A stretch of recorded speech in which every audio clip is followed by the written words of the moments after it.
Seats aren't available for non-family, so you'll just have to stand. When I went to a restaurant to celebrate my grandson Tyler's milestone celebration, I found that there clearly wasn't a seat for me as we entered the designated room. As I exchanged glances with the relatives who had arrived at the venue at the same time, a shocking statement was thrown at me by Nicole, the wife of my eldest son, Roger.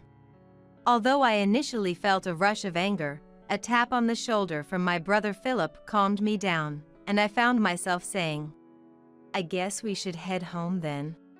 To my surprise, everyone present immediately responded with, "Yes," to my question, prompting us to make a U-turn on the spot. Despite hearing shouts and the loud noise of breaking dishes from behind, I ignored them and headed home, where I immediately took a certain action. My name is Marie, a 54-year-old office worker.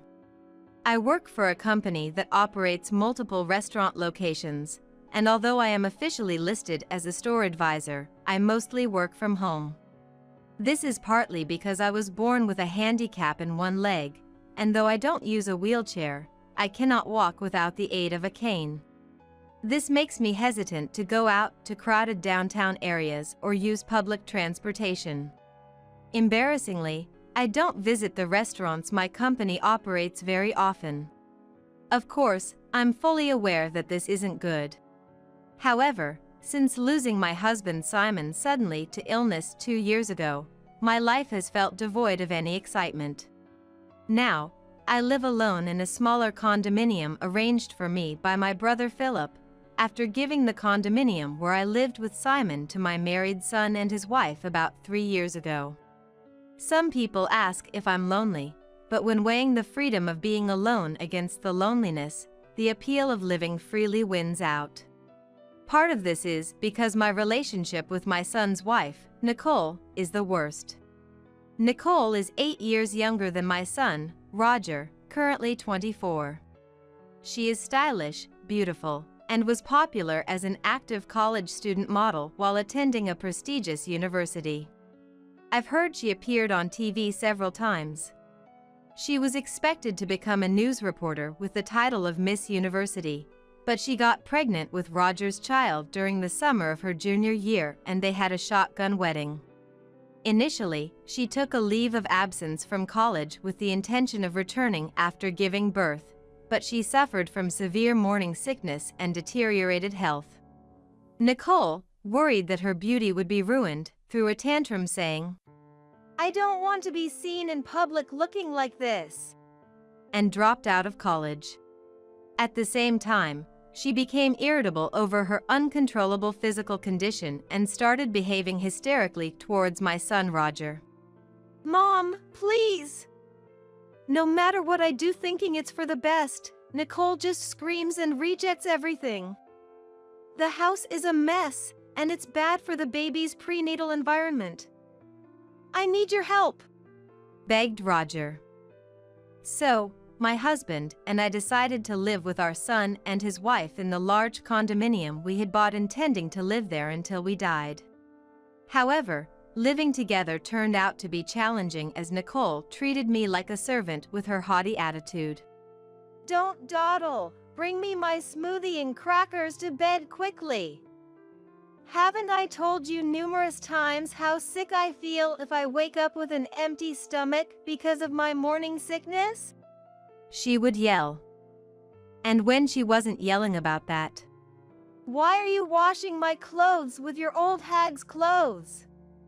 No matter how expensive the fabric softener is, it won't keep it from the old hag smell transferring to my clothes," she would screech so. Simon, seeing enough, would scold her firmly. "Is it common sense in this house to harass a pregnant woman?" But she would just snap back. Even when Simon suggested that Roger talk to her. "It's impossible. Nothing makes sense to Nicole right now. I wish you could just deal with it, Mom," he would say, laughing it off. As infuriating as it was, the fact that Nicole was pregnant made it so we had no choice but to endure her behavior. Had Simon been his usual self, Perhaps he could have taken a firmer stand against Nicole and Roger. But looking back, Simon's body was probably already being slowly ravaged by disease at that time. Nicole had cluttered Simon's study and living room, which should have been his places of relaxation after hard work, with her beauty devices, leaving no space to rest. Even trying to soak in the large bathtub we had ordered to relieve his fatigue. Taking a bath with that old bugger gives me the chills. Just use the shower stall instead. I was met with such verbal abuse. Yet, Simon, arguing with those two just tires me out more, he said, deciding it was best to just endure it himself. Seeing Simon's attitude, Nicole and Roger, far from reflecting, escalated their tyrannical behavior even further. Even as I busily managed the household chores, dragging my ailing leg around, they paid no mind. I never want to end up like that disgraceful old hag, no matter how old I get, she said, dissing me to the visiting beautician while pointing at me. The beautician was at a loss for words at the sheer nastiness of their comments, but she didn't care. We really wanted to hire a younger servant, but you know how hard it is to find someone reliable these days, right? So we settled, she declared. Even as these words were spoken, I continued my chores in silence, my leg aching, my heart full of anger towards Nicole and Roger. As these days went on, Nicole's due date arrived, and she gave birth to a healthy baby boy. Holding his first grandson, named Tyler, Simon teared up a bit when the tiny hand tightly grasped his finger. Seeing this, I nearly cried myself. The innocent smile of the baby made me want to wash away all resentments and negative feelings. But that thought was short-lived when suddenly, I received news that Simon had collapsed at work. Panicked, I rushed to the hospital while trying to contact Roger on his mobile phone, but it remained unread, with no return call. Reluctantly, I asked the company to contact him on his work-issued mobile phone.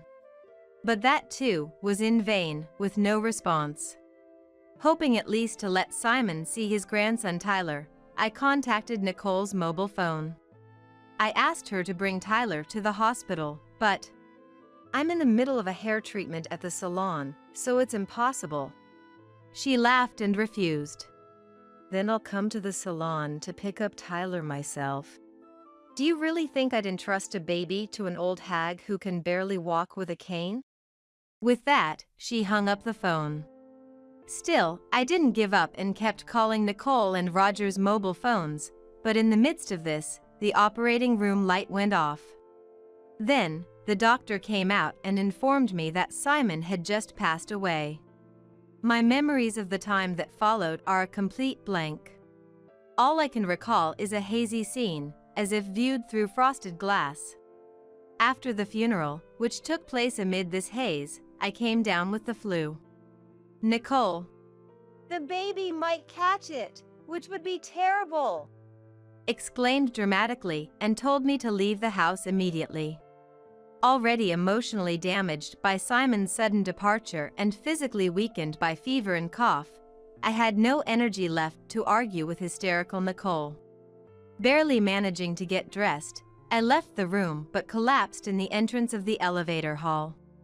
Thankfully, the concierge called an ambulance, and I was rushed to the hospital. According to the doctors, I was on the verge of pneumonia. Later, my brother and his wife and my nephew Urban, having heard of my condition, took care of everything. There's no need to visit the hospital. She's been admitted, she's safe.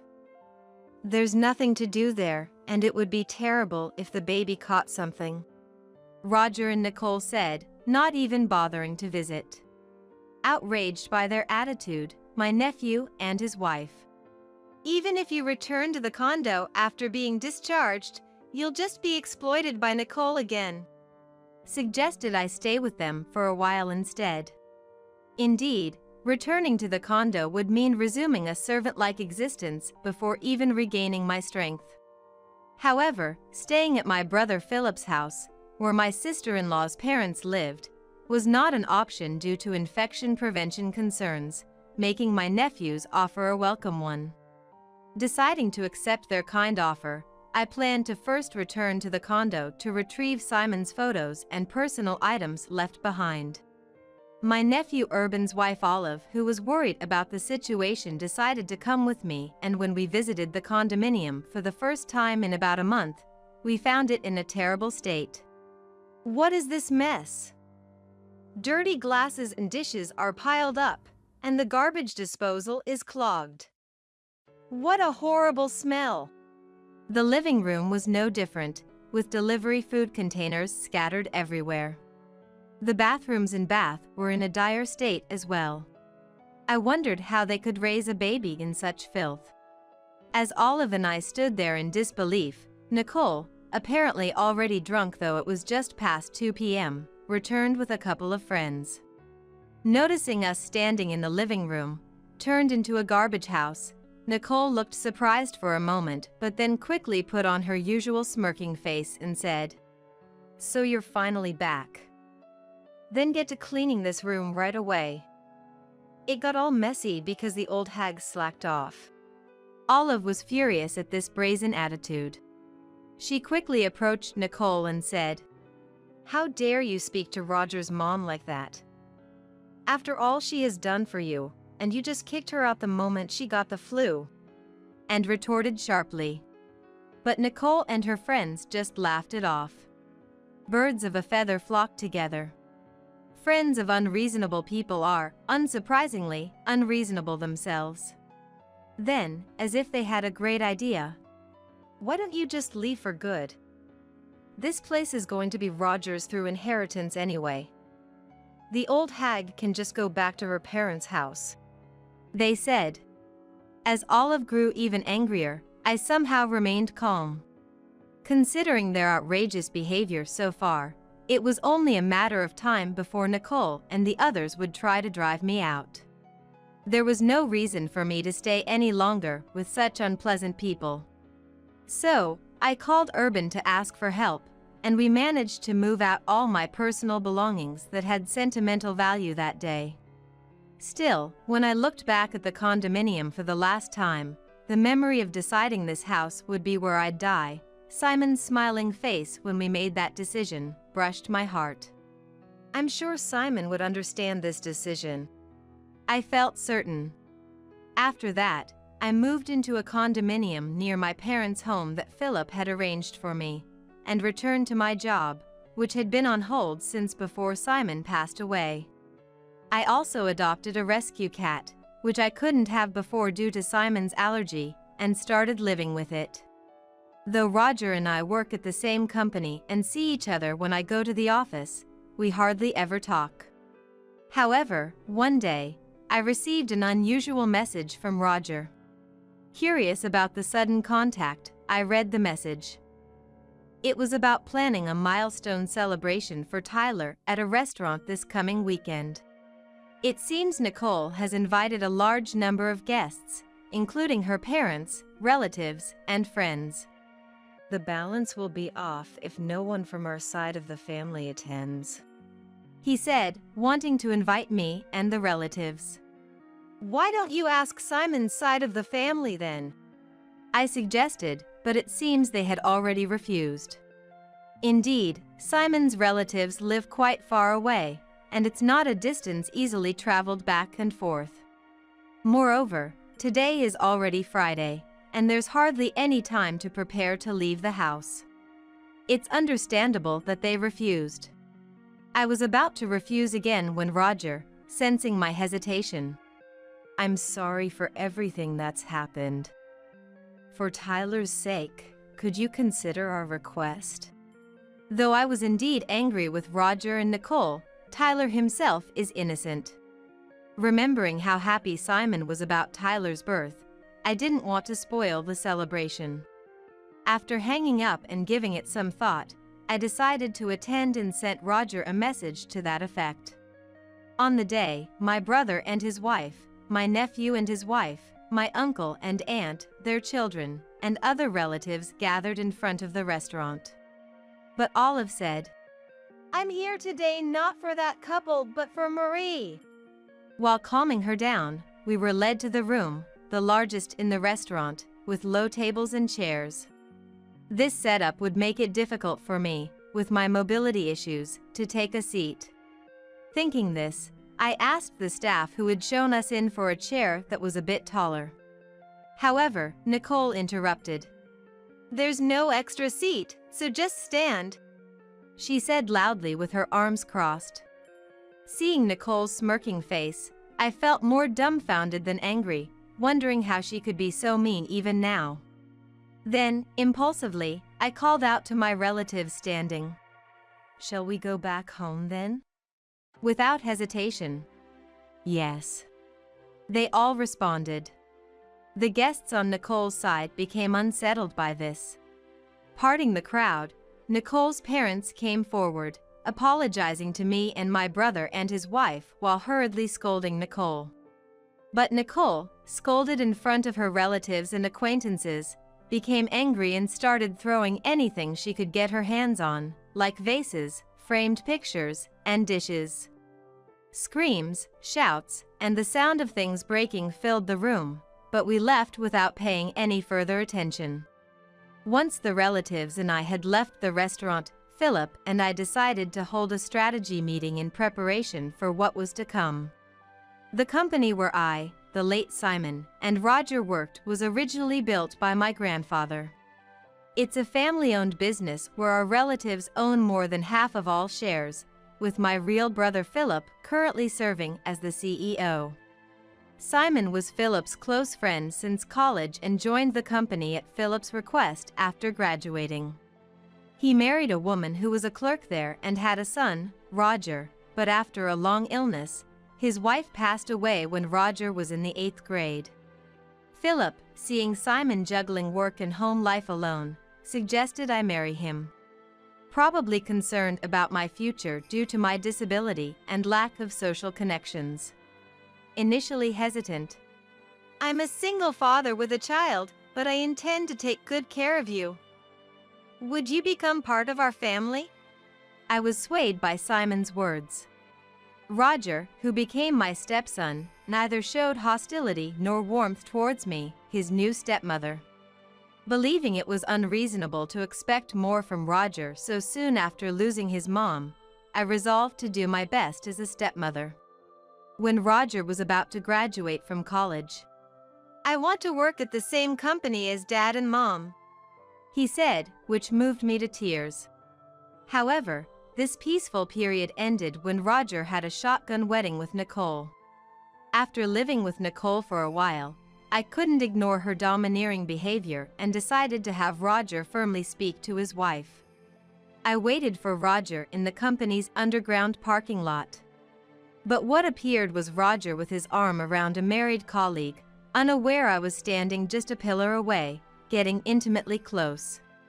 The shock was enough, but Roger then told the woman, "What if someone sees us here? We'd both get fired."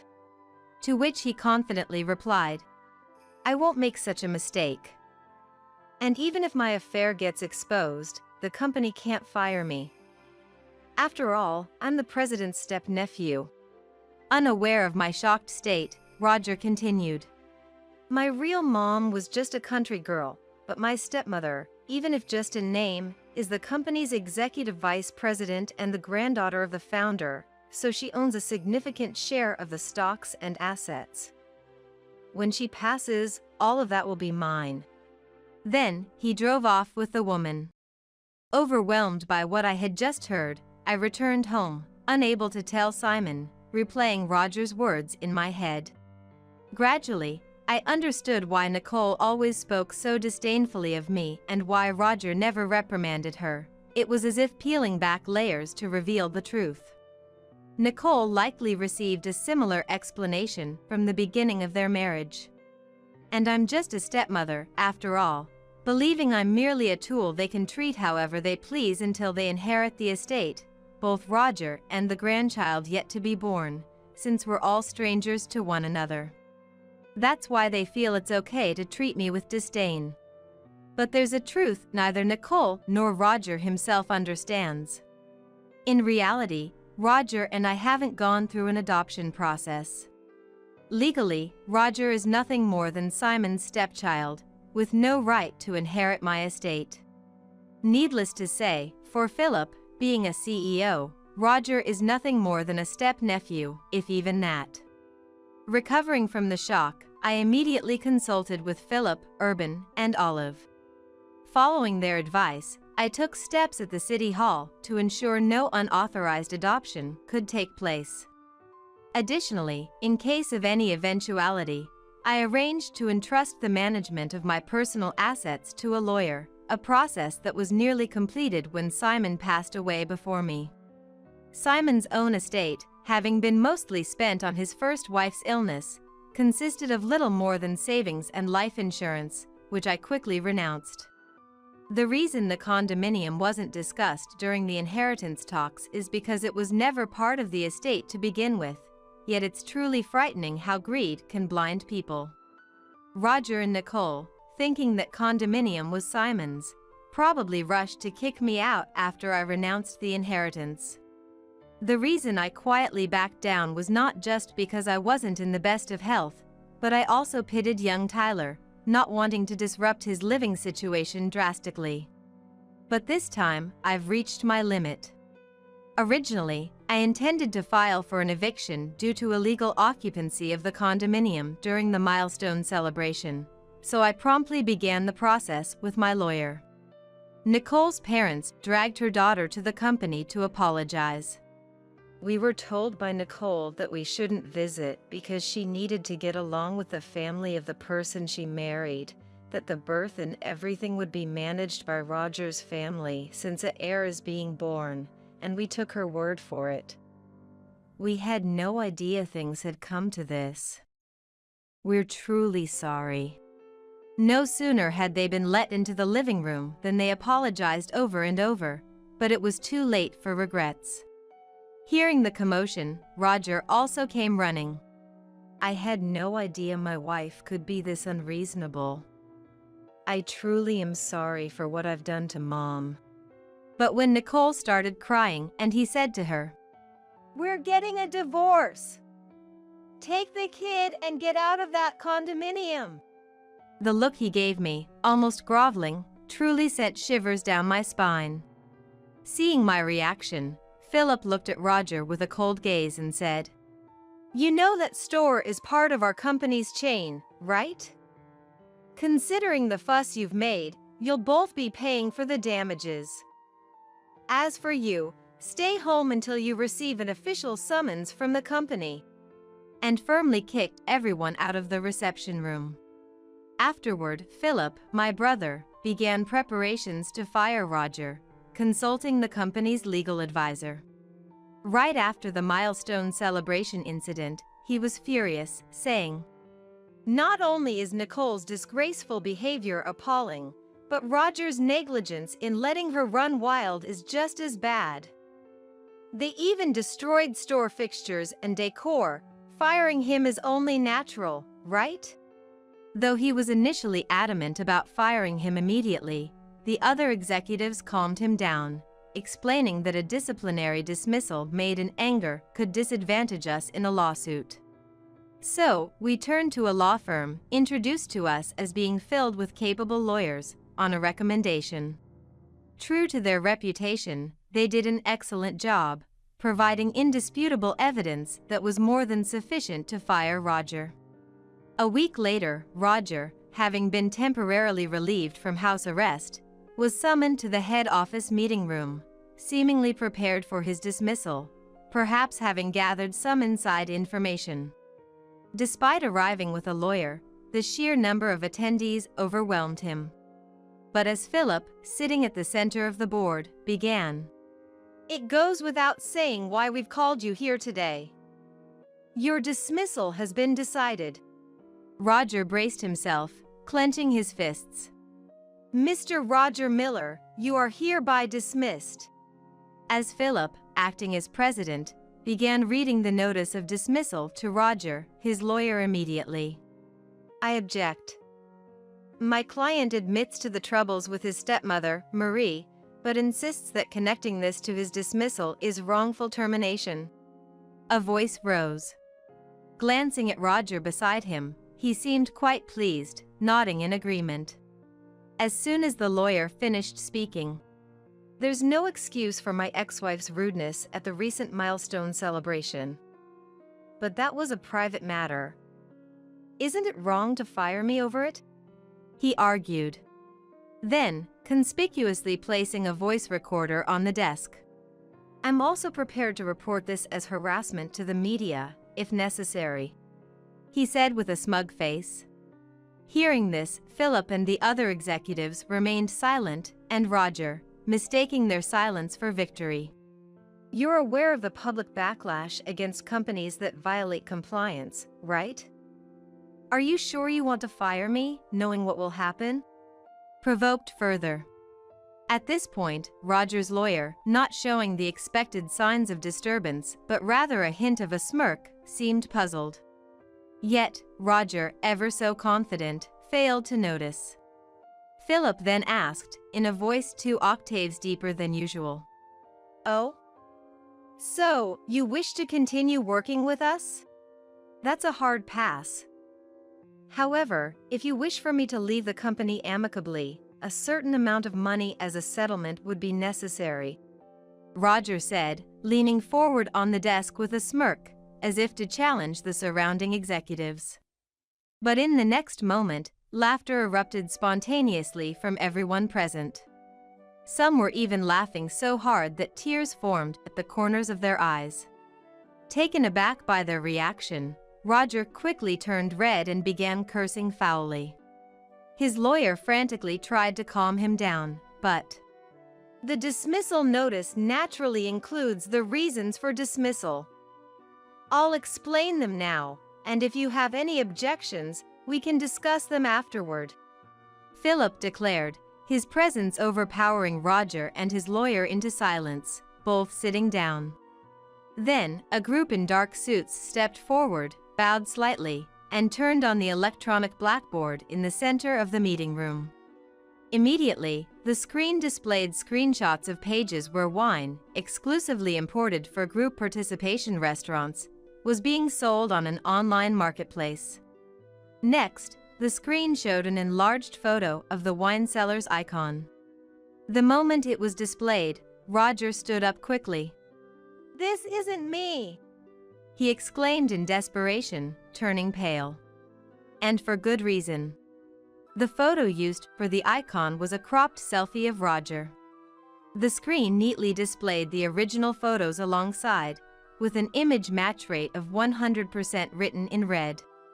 Facing the lawyer, still unable to grasp the situation, a man from the group of dark suits stepped forward, introducing themselves as the law firm hired by the company. "Let me explain the reasons for the dismissal notice.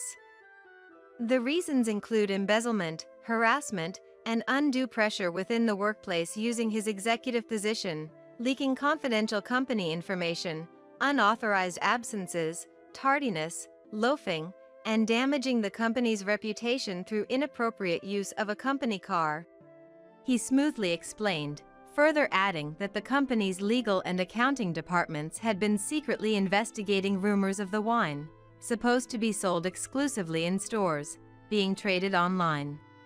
In the process, they identified the source account and, collaborating with the police and other relevant parties, discovered that the account was linked to Roger's online banking account.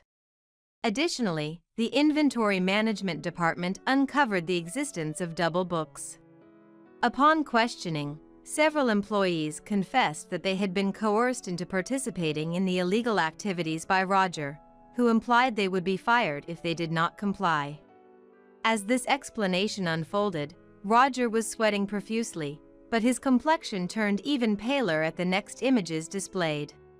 It was a video seemingly taken secretly with a mobile phone, capturing Roger as he subjected female interns and temporary staff to sexual harassment and unbearable words.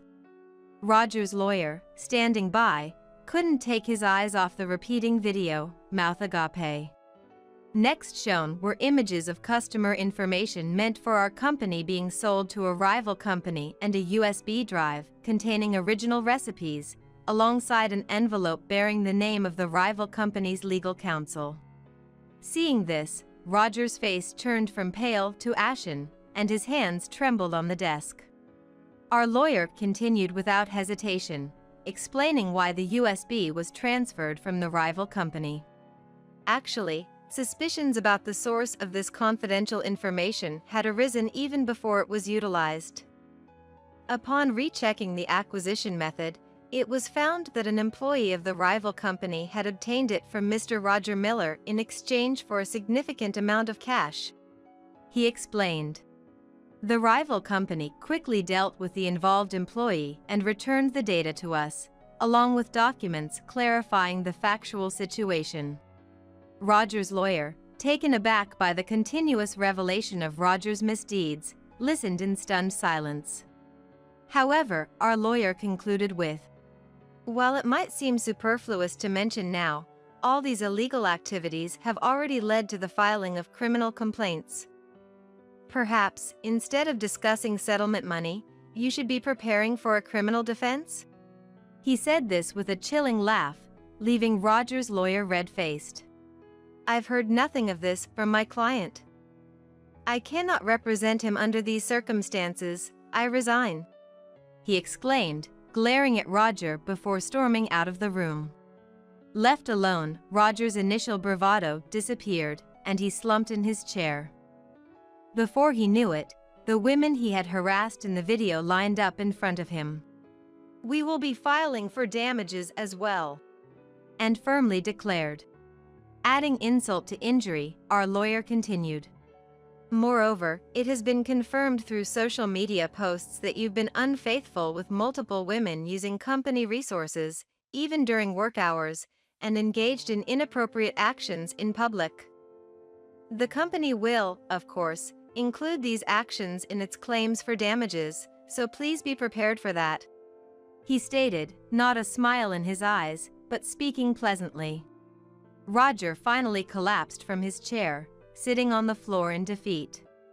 As Philip and the lawyer had declared, Roger was swiftly dismissed for misconduct. In the investigation that followed, Roger, who was interrogated for embezzlement, tried to negotiate a settlement to avoid a prison sentence. However, finding a willing lawyer proved difficult, and he struggled to even pay the retainer fees. Eventually, he managed to cover the lawyer's fees and compensation payments using the inheritance from his father, avoiding jail time for embezzlement. Yet, unable to prepare for the compensation claims for leaking confidential information, the emotional damages claimed by the women, and the defamation lawsuits, Roger found himself buried in debt. Nicole, understandably furious at being quickly discarded by Roger for his own protection, filed for asset division, damages, and child support. In a defiant stance, Roger demanded, "Then, let's have a DNA test for the child," prioritizing the investigation of paternity over financial concerns. Confidently agreeing, Nicole was shocked when the results showed the child wasn't Roger's biological offspring. Investigations by a detective hired by Roger revealed Nicole had multiple partners at the time of their shotgun marriage, one of whom was the biological father, disproving any parental relationship between Roger and the child. However, legally, Tyler was still considered Roger's child. Knowing he couldn't escape from the obligation of child support, Roger initiated mediation to confirm the absence of a parental relationship. While a lengthy resolution was expected, the public exposure of Nicole's turbulent private life in court was something her parents wanted to avoid at all costs, leading to an explosive reaction. "Stop bringing shame upon us! Enough with your antics," they demanded, forcing Nicole to withdraw all claims for asset division, damages, and child support. Then Nicole, for reasons known only to her, demanded of Winston, "You're the father of this child, so you should acknowledge paternity and pay child support." the biological father of her child. Winston, who was married, refused to acknowledge the child for fear his wife would find out. He did offer to pay some child support, but Nicole, unsatisfied, took the child and confronted Winston at his home while he was away. Don't you think it's terrible that your child and mine, sharing the same father, aren't acknowledged and don't receive proper child support? She boldly stated. Winston's wife, caught off guard by this revelation and already dissatisfied with her husband, who had been adopted into her family, promptly divorced him. She transferred all desirable assets, including a new house, savings, and stocks, into her name before kicking Winston out with nothing. Initially, Nicole smirked at Winston's divorce, thinking she could be the next wife, but upon learning he had lost all his assets and was ousted from his father-in-law's company, becoming unemployed, she quickly withdrew. Despite the cause being his own infidelity, Winston felt his happiness had been destroyed and blamed Nicole. All of this is her fault. Ever since then, he has been relentlessly pursuing Nicole wherever she hides. Terrified by his obsession, Nicole's parents, to avoid collateral damage, took in only their grandson Tyler and disowned Nicole, kicking her out of their home. Left with nowhere to go and no one to turn to, Nicole resorted to night work to support Winston, now a drunk and unemployed, as I was informed by a detective I had hired for a follow-up investigation. Meanwhile, Roger, after all the trials had concluded, was left with a mountain of debt and alimony payments. A claim from me for the restoration costs of the condominium seemed to be the final blow. Trying to make a comeback proved futile, as he couldn't find stable employment and resorted to juggling short-term jobs, inevitably falling behind on repayments. There was a time when he possibly couldn't afford a mobile phone and called from a public phone, pleading, "Please, I need help." But the call ended in silence after I remained quiet. Rumors suggest he was last seen being taken to a worksite by barely legal debt collectors, but his whereabouts since then remain unknown. As for myself, taking this experience into account, I've become more actively involved in work. I used to think of myself as a decorative executive, a burden to my family, contributing nothing. However, during this ordeal, the company's female employees encouraged me. Even with accessible stores, its true usability can't be known without directly asking the users. Marie, you could surely bridge that gap. Have more confidence in yourself. Getting more involved in on-site work made me realize I had become a pro at finding reasons for why I can't do this or that's impossible. Regretting not realizing this sooner, I'm now 54 with 11 years left until retirement. Rather than mourning the irretrievable past, I'm determined to make the most of these next 11 years. My current goal is to earn an extension of my retirement from Philip and our relatives and to report this achievement to Simon, who has passed away.